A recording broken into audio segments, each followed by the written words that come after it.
ایک قاتل باپ اور بیٹے کا واقعہ جس کا ذکر قرآن پاک کی سورہ بقرہ میں آیا ہے۔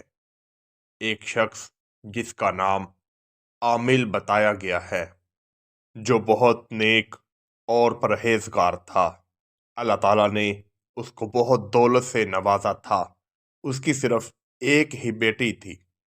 اس کا ایک بھتیجا تھا جو ہر وقت یہی سوچ میں رہتا کہ کب یہ مالدار شخص مر جائے اور میں اس کی بیٹی سے شادی کر کے اس کی دولت کو سنبھال لوں۔ ایک دن شیطان نے اس کے دل میں وسوسہ ڈالا اور اس نے اپنے چاچا کو قتل کر دیا۔ اس کی لاش کو اٹھا کر دوسرے قبیلے کی طرف پھینک دیا اور صبح ہوتے ہی اپنے چاچا کو تلاش کرنے لگا۔ اس نے شور مچانا شروع کر دیا کہ میرے چاچا کو کسی نے قتل کر دیا ہے۔ آخرکار وہ چند لوگوں کو لے کر اس قبیلے کی طرف پہنچا جہاں اس کے چاچا کی لاش پڑی ہوئی تھی۔ اس چلاک لڑکے نے سارا کا سارا الزام ان قبیلے والوں کے اوپر لگا دیا، مگر وہ صاف انکار کر رہے تھے کہ ہم اس شخص کو جانتے ہی نہیں۔ وہ سارے کے سارے لوگ اکٹھے ہو کر حضرت موسیٰ علیہ السلام کے پاس پہنچے اور سارا واقعہ ماجرا سنایا کہ یہ شخص بے وجہ ہمارے اوپر الزام لگا رہا ہے کہ ہم نے اس کے چاچا کو قتل کر دیا ہے۔ اللہ کے پیارے نبی حضرت موسیٰ علیہ السلام نے دعا کے لیے ہاتھ اٹھائے اور پھر وحی نازل ہوئی، اے موسیٰ علیہ السلام، ایک گائے کو تلاش کیا جائے اور اس کو ذبح کیا جائے، پھر اس کی لات یا درہ اس لاش کے اوپر مارا جائے تو اس کی برکت سے یہ زندہ ہو جائے گا۔ حضرت موسیٰ علیہ السلام نے اللہ کا حکم لوگوں کو سنایا تو لوگ ہنسنے لگے کہ اے اللہ کے نبی، آپ خود بھی جانتے ہیں ایک گائے مرے ہوئے انسان کو کیسے زندہ کر سکتی ہے۔ حضرت موسیٰ علیہ السلام نے کہا، یہی میرے رب کا حکم ہے۔ لوگوں نے پوچھا کہ اس کا رنگ کیسا ہونا چاہیے۔ اللہ تعالیٰ نے حکم دیا کہ اس کا رنگ بالکل سفید اور پاک ہونا چاہیے، اور گائے بھی ایسی ہو جو بالکل جوان حالت میں ہو۔ لوگ اس گائے کو تلاش کرنے کے لیے نکلے۔ بہت سارے گاؤں میں تلاش کیا گیا۔ آخرکار ایک بچے کے پاس وہ گائے مل گئی، مگر وہ بچہ اس گائے کو بیچنے کے لیے تیار نہ تھا۔ لوگوں نے آ کر حضرت موسیٰ علیہ السلام کو سارا واقعہ سنایا۔ اس بچے کے متعلق قرآن پاک میں کچھ یوں آیا ہے کہ بہت نیک اور پرہیزگار بچہ تھا۔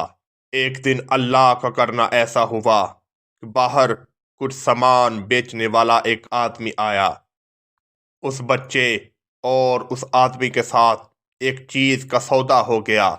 وہ بچہ اس آدمی کو کہتا ہے کہ تم باہر انتظار کرو، میں اپنے بابا سے پیسے لا کر تمہیں ادا کرتا ہوں۔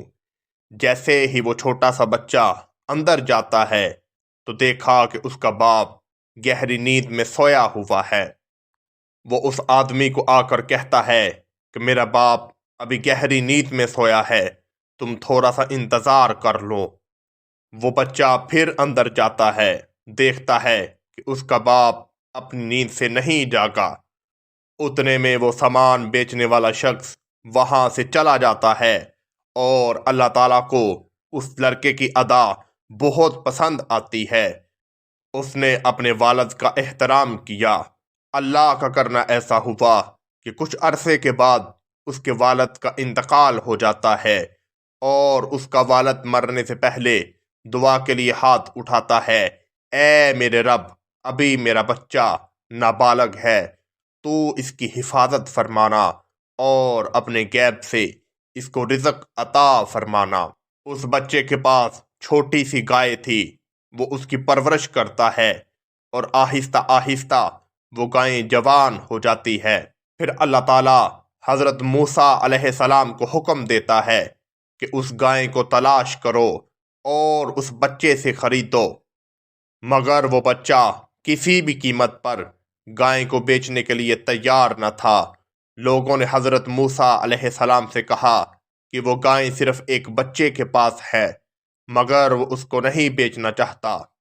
اس بچے نے کہا کہ میں گائے کو صرف ایک شرط کے اوپر بیچوں گا، جتنا وزن اس گائے کا ہے مجھے اتنی سونے کی اشرفیاں عطا کی جائیں۔ آخرکار سودا ہو گیا اور وہ سونے کی اشرفیاں اس بچے کو عطا کر دی گئیں۔ اس گائے کو ذبح کیا گیا اور اس کا درہ اس کے لاش کے اوپر مارا گیا۔ جب وہ درہ اس کو لگا، وہ لاش اللہ کے حکم سے زندہ ہو گئی اور بولنے لگی کہ میرے بھتیجے نے مجھ کو قتل کیا ہے۔ وہ اس طرح لالچ میں آ گیا تھا اور پھر اللہ کے حکم سے وہ لاش مردہ ہو جاتی ہے۔ جب سارے کے سارے قبیلے والوں نے اس مردے کے یہ الفاظ سنے تو انہوں نے اس لڑکے کو پکڑا اور پکڑ کر اسے قتل کر دیا۔ اس کا ذکر قرآن پاک کی سورہ بقرہ میں آیا ہے۔ بے شک ایک قتل پوری انسانیت کا قتل ہے، اور جب قتل ہوا تو اللہ تعالیٰ نے اس کا حکم قرآن پاک میں ارشاد فرما دیا۔